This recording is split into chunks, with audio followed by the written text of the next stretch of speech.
Welcome to Love and Health Talk, the podcast where we explore two vital aspects of our lives, love and health.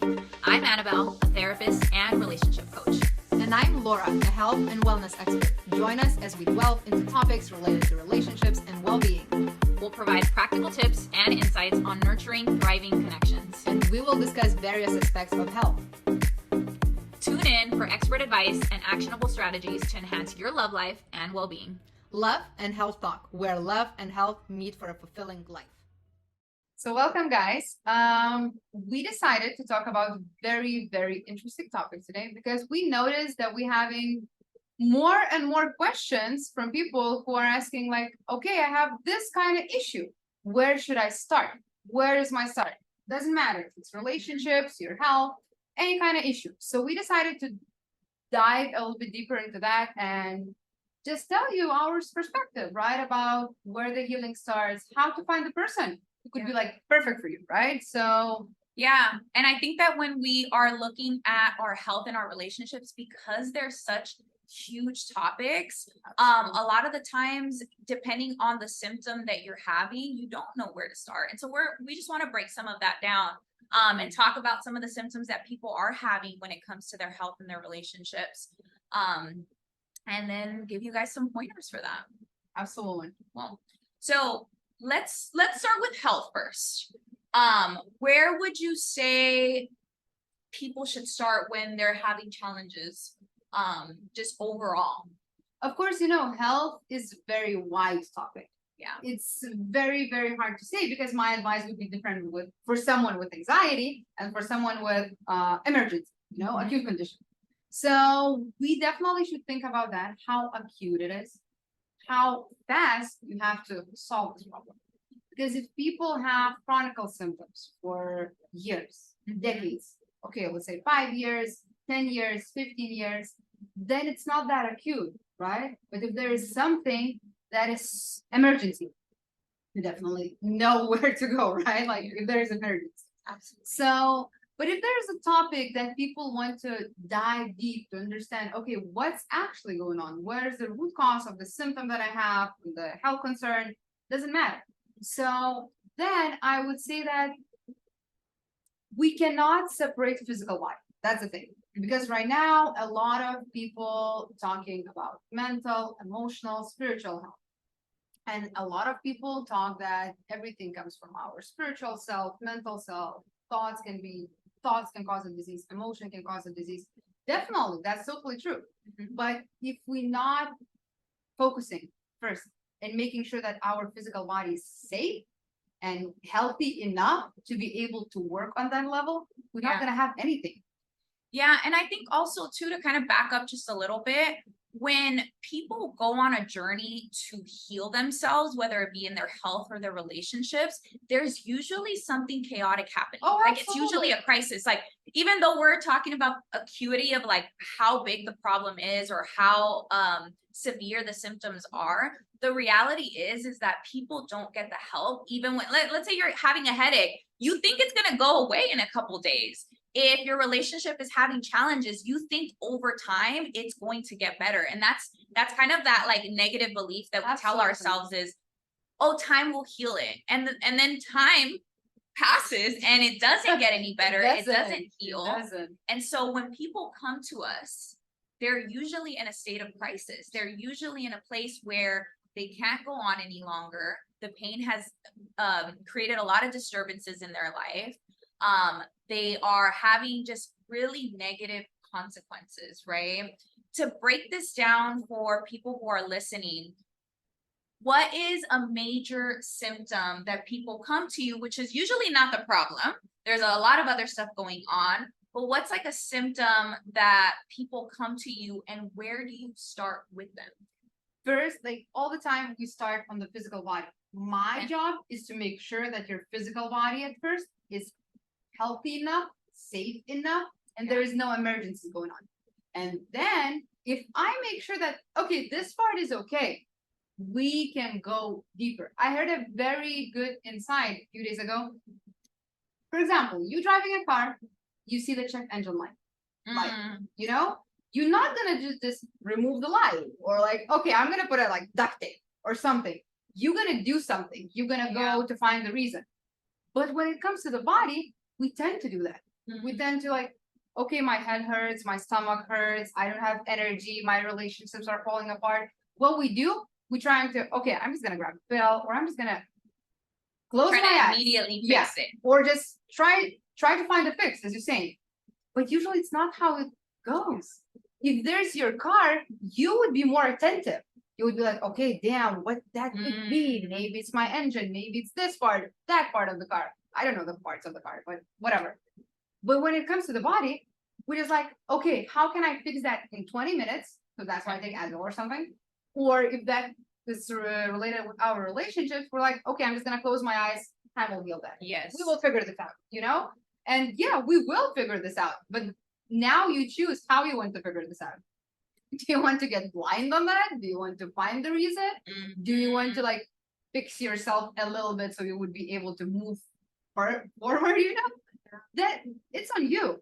So I always say that, and I know a lot of people don't like that, but your health, your relationships, it's a matter of choice. First, you choose what you want to do. Yeah. And the start, from my perspective, I believe that some diseases, some symptoms, they can be created because of the emotional self, because of spiritual self, or mental self. I believe so. But emotions are something that we have to have. This is part of life. And if the emotion is healthy, I mean, you have to be angry when someone hits you, you know, you have to do something about that. You have to be sad. You have to grieve sometimes. This is how we cope.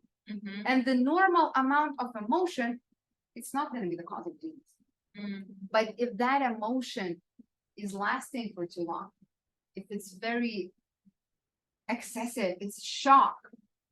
So amount of the emotion and duration of the emotion, this is what matters. If it's healthy, it's not going to create disease. So, and also from the mental patterns, the same. If you're having the same thought over and over and over again, of course, it will affect some of your organs. It will affect some of your systems, your limiting beliefs, your mental patterns that you're always having. It has an impact. But if you have only one thought here and there, you know, it's not going to have a major impact for your health. Spiritual self, like, it's hard for me to talk about spirituality. I don't know enough to be able to talk about that. But it's definitely like there are a lot of relationships with our spiritual being and health. Absolutely. So if we're talking about physical, emotional, mental bodies, like my idea is, let's start from the physical one. Let's make sure that everything is fine there enough. You have to have enough energy to work on your emotional and mental energies. We know it's a higher frequencies, right? So we have to have enough energy there to be able to heal emotionally, mentally, and spiritually. So I don't like that idea right now that a lot of people kind of like trying to neglect physical body, you know, like, yeah, we know that we energy beings, everyone has their own opinion about that. But what I'm saying is you cannot neglect none of the bodies. Everything is equally important. And when, yeah, and I would say that, like, even though people know that they shouldn't neglect their physical body, I don't think there's enough awareness about how this is affecting you over time. Absolutely. Right? Because in the moment, it's kind of like when they say, like, well, eat healthy, right? Because you're gonna feel better and you're gonna have longevity moving forward, and you know, you'll prevent cancer. It's like, because you can't see these things, you don't know how it's impacting you in the moment. Same when it comes to our relationships, like certain, like, there's what I like to call emotional care. Just like there is for physical care, there's emotional care. And if you're not caring for your emotions in a healthy way, this will impact your relationship with others. You're not going to see it right away. It's not something that is going to just be really obvious at the beginning, but over time, it's something that makes a tremendous difference. And I just think that when we're talking about emotions, there's two sides to this coin. There's that emotional side and there's that physical side. Absolutely. And I feel like for relationships, you know, when people are struggling in their relationships, one of the first things that I also talk about is the body. And this is why, you know, this is why it's so important to talk about physical and relationships, because at the end of the day, the central and core part is your body. Absolutely. Because the mental part, it holds you here, you know? Yes. And it allows you to process, it's a way of processing Absolutely. your environment and like how you're feeling and whatnot. So when it comes to healing your relationship, if you don't have a good emotional routine where you're learning to attend to your emotions, you're understanding them, you have a good relationship with not only your past, but also your future. Mhm. Because a lot of, and you know, something else that we're going to talk about in future episodes is like anxiety. If you have a negative relationship with the future or a negative relationship with the past where you haven't done any of that work or haven't learned to see it from a different lens, then that is going to impact the relationship that you have with yourself and with others. Because, you know, like basically anxiety is always about future or past. Yeah. Like, it's a fear. yeah. So yeah, just to talk a little bit more about that start, you know, I was thinking, how did you start? How did you start to work on yourself? Like with your relationships, with your, Yeah. where did you start? So oddly enough, I didn't start until I was in a relationship. Yeah. Right. And so for me, when I got into a relationship and problems started coming up, this is where I had to take a really hard notice of like, what is going on here? The engine light turned on. Mhm. It had not turned on.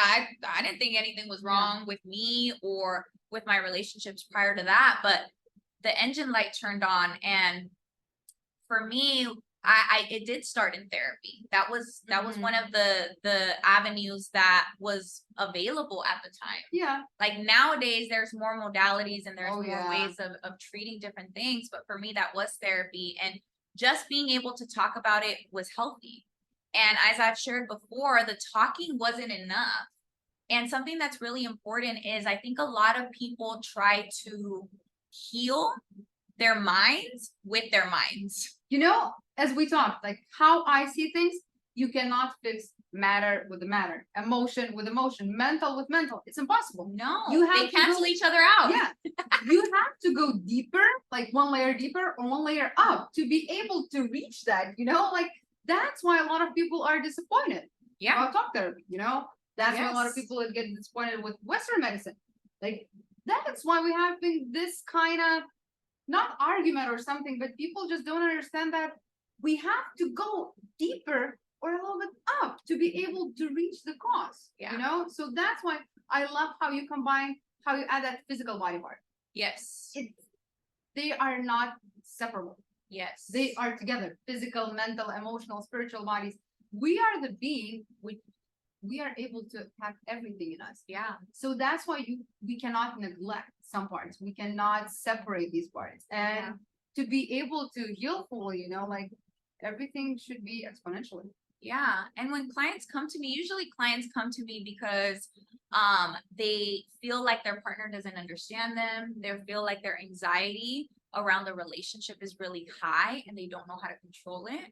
They're constantly feeling like they're giving or their needs are not being met, or there's just a lack of communication and intimacy in the relationship where they don't feel like sexually or emotionally connected to the other person. And intimacy is one of those really, I mean, that's a really important topic too, is that when there is no intimacy in your life, and it doesn't always have to be sexual. Absolutely. There's various ways of intimacy, but intimacy really starts with the body.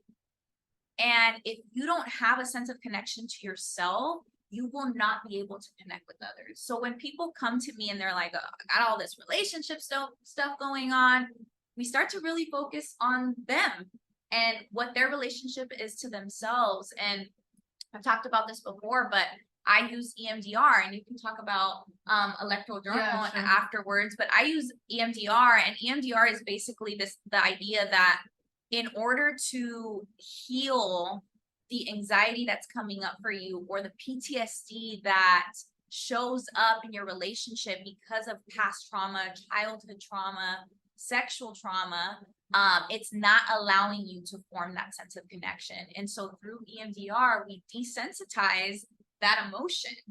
And when the emotion stabilizes, when your body feels safe and secure, you can start making genuine connections, because Absolutely. what keeps us from healing is fear.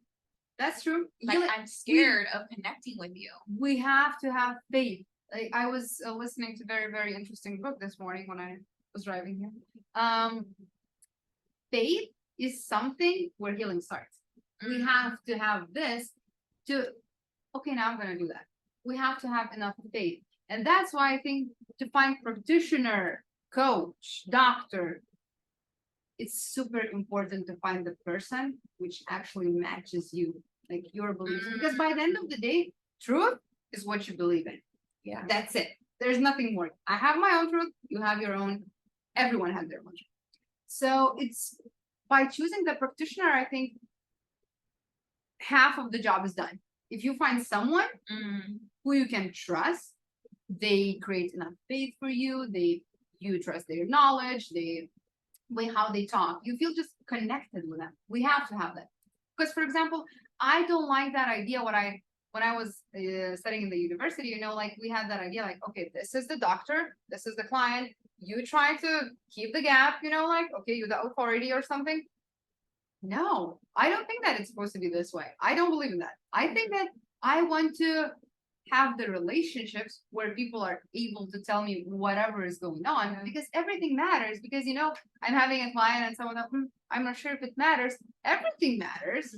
Everything matters. Like, maybe you don't think that it matters right now. Yeah. But maybe a month later, you will understand, damn, that was important. Something at that point, something happened. So that's why I think that to find someone who you can relate with, it's super important, especially if you're working with such a sensitive topic.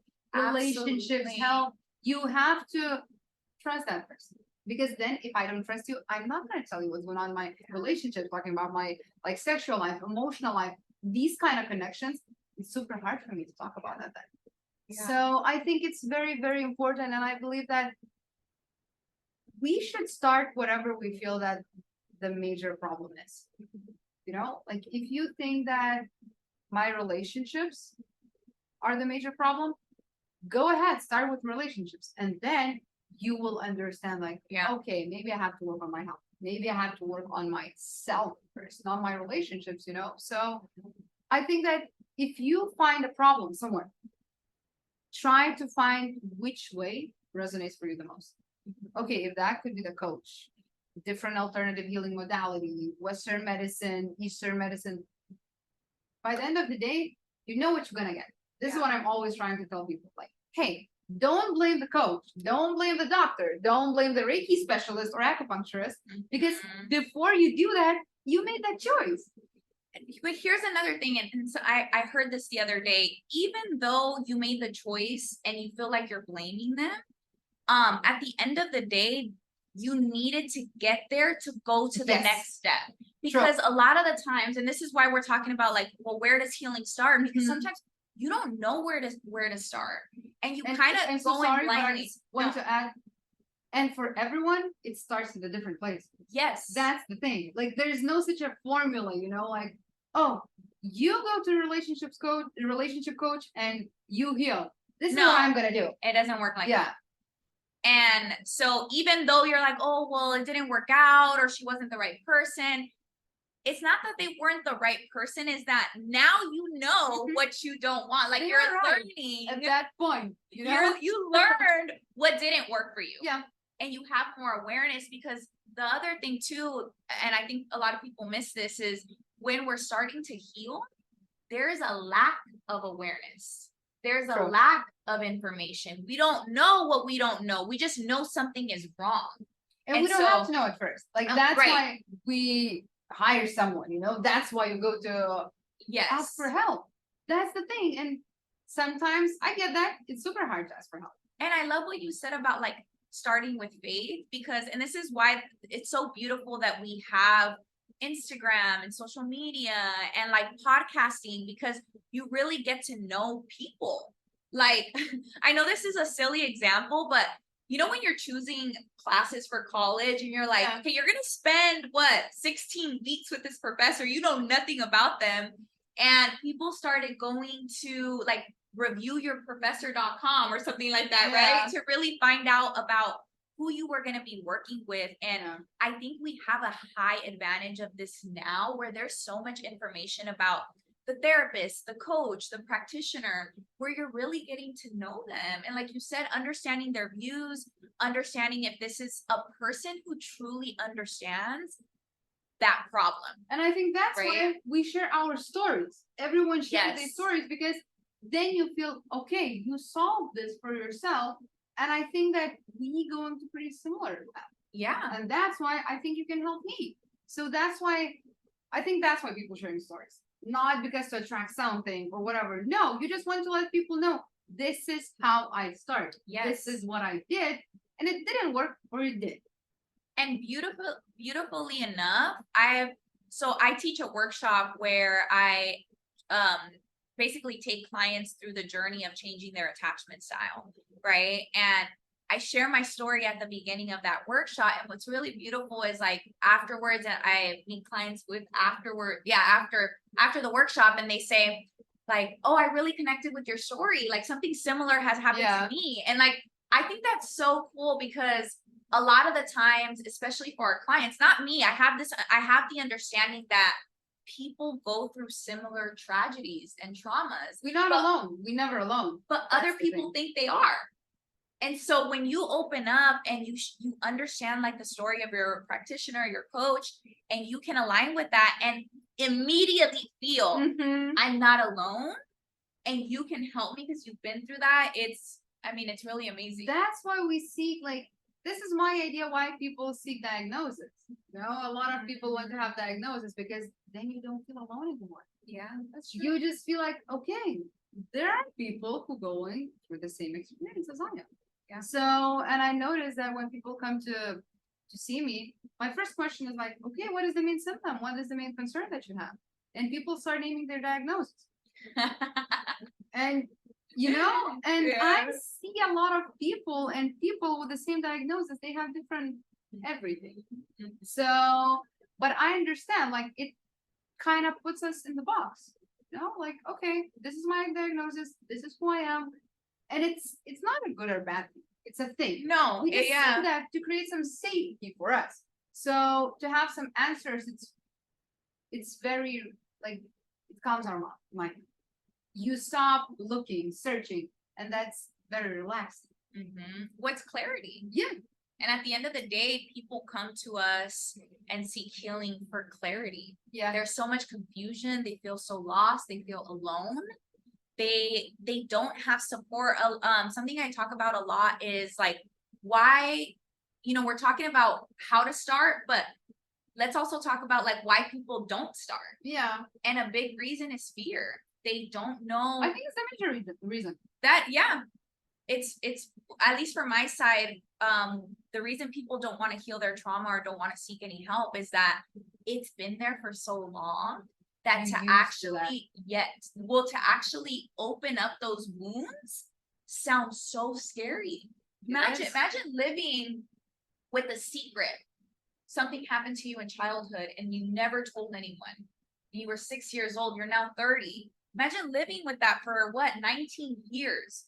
Never told anyone. Like, how scary is that? There's so much shame and guilt and embarrassment that builds up that keeps people from seeking any help. Yeah, that's true. But there's another part then, if we're living with one kind of like, let's say emotion that you said, with a secret, guilt, shame, or something, our body get used to that. And then what is the worst for our brain is a change. Even if you don't feel good to change something, it's a red flag for our brain. Like, I'm not going to do that. This is what our brain thinks. But our body gets used to something, emotion, let's say guilt. And then every experience, every day, your body tries to get back to that emotion if you don't heal it fully. Because this is what I used for. I don't want to change that. Yeah. This for the body is like, okay, we live this way, 90 years. No, this is how we're gonna live. That's so why true. we have to heal fully. We have to find someone. We have to ask for help because our brain will always tries to get us back wherever we were.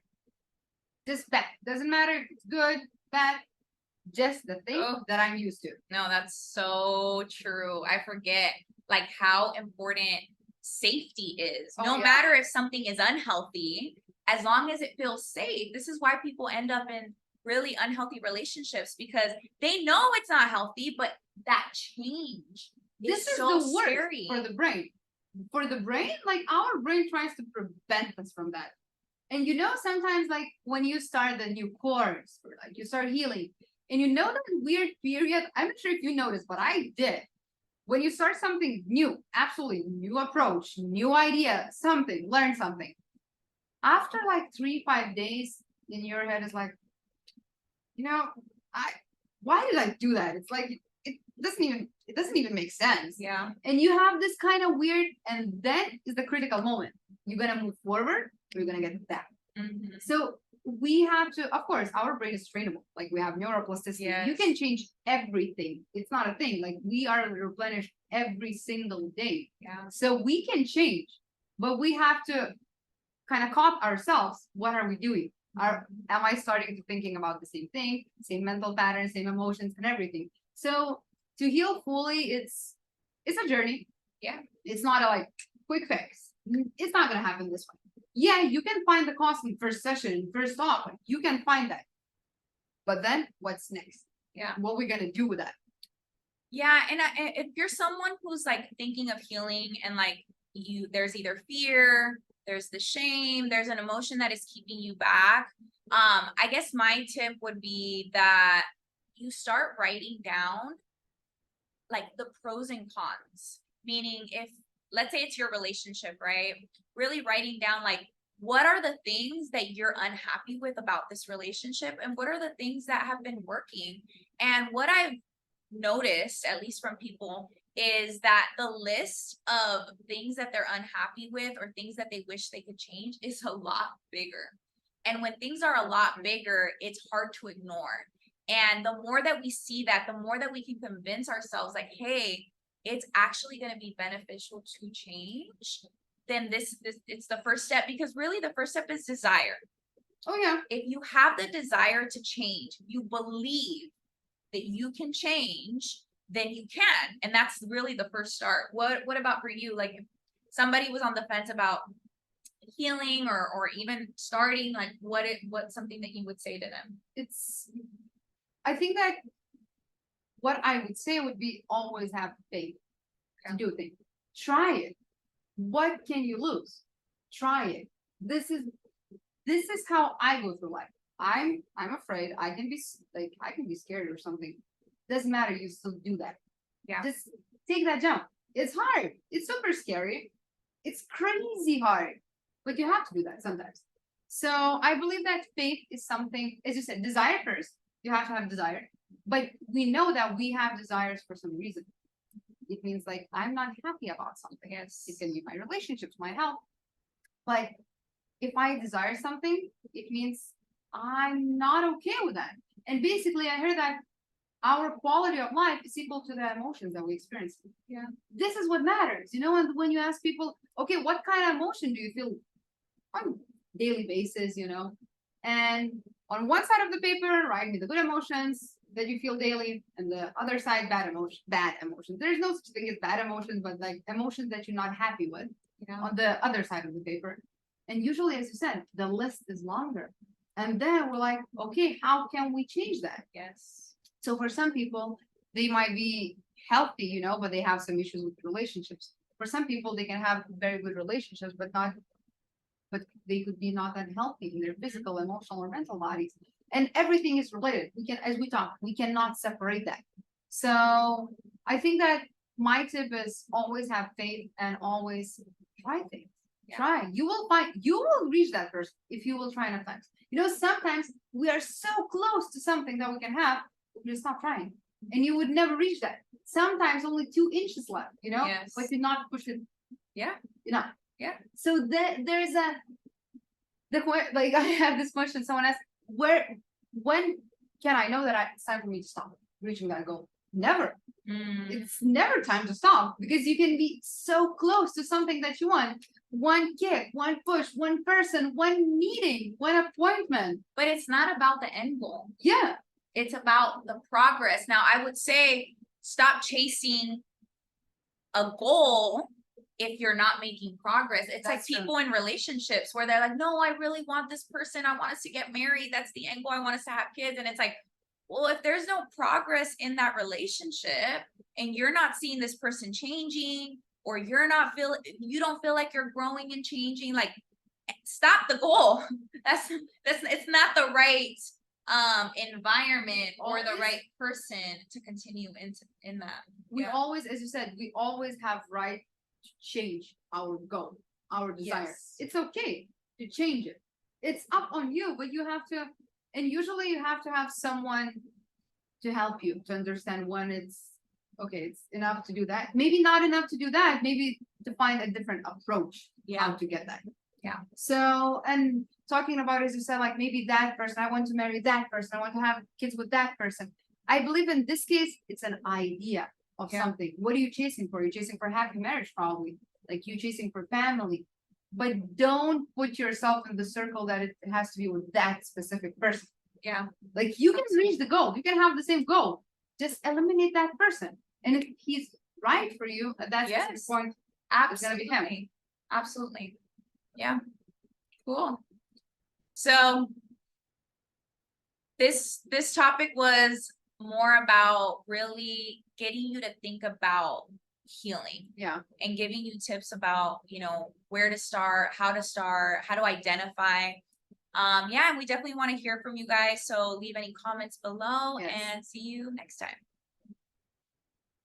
Okay. Woo.